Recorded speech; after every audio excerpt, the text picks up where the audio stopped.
Bonjour, je m'appelle Angélique Lantier et dans cette vidéo, je vais vous parler du pouvoir d'agir et comment celui-ci peut contribuer à une bonne santé mentale.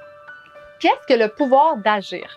C'est la possibilité de mener à terme un changement souhaité et défini par la personne concernée. En gros, c'est organiser nos actions, aussi petites soient-elles, pour favoriser l'atteinte de nos objectifs. Ce n'est pas nécessaire de tout faire seul. On peut aller chercher des outils et de l'aide si nécessaire. Il est aussi possible de contribuer en outillant les autres dans leur processus. Nous nous sentons heureux quand ce qui nous arrive de bon vient des décisions que nous avons prises ou des actions que nous avons faites. La prise de décision induit un changement dans les circuits de l'attention et dans la manière dont on se sent par rapport à un problème. Ceci entraîne la hausse de la dopamine, l'hormone de la récompense.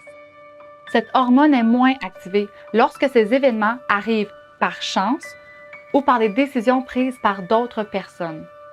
Si d'autre part, ces décisions sont prises par nous sous le poids des conventions sociales, tu devrais faire ça ou on a toujours fait ça, c'est plutôt le circuit du stress qui est activé.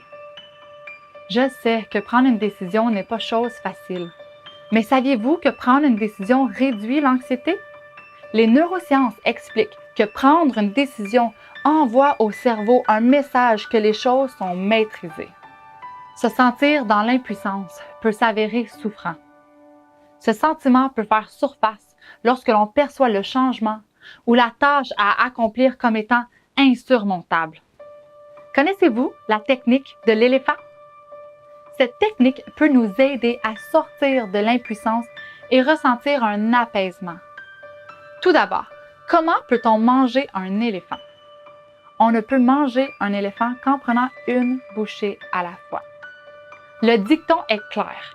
Concentrons-nous sur des petites tâches qui peu à peu nous amèneront vers les résultats souhaités.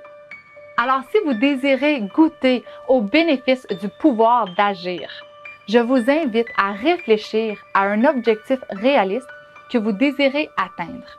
Demandez-vous, quel prochain petit pas pourrais-je faire pour me rapprocher de mon objectif? Au lieu de sentir que la tâche à accomplir vous écrase, vous constaterez que le fait de poser un pied devant l'autre vous met en action. Qu'un petit pas, même mineur, est à votre portée et qu'il vous permet de sortir de l'immobilisme. Assurez-vous de célébrer vos réussites pour avoir le goût de recommencer. Et n'oubliez pas que votre objectif peut se modifier au cours du processus. Nous avons tous un pouvoir d'action sur les événements et les situations qui font partie de notre vie. Agir, c'est choisir. Agir, c'est transformer ses choix en décisions.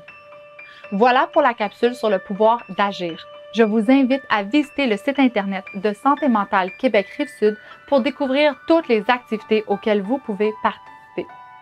Et n'hésitez pas à vous abonner à la chaîne pour être mis au courant de tout ce qui peut aider à améliorer et maintenir une bonne santé mentale. Merci et à la prochaine!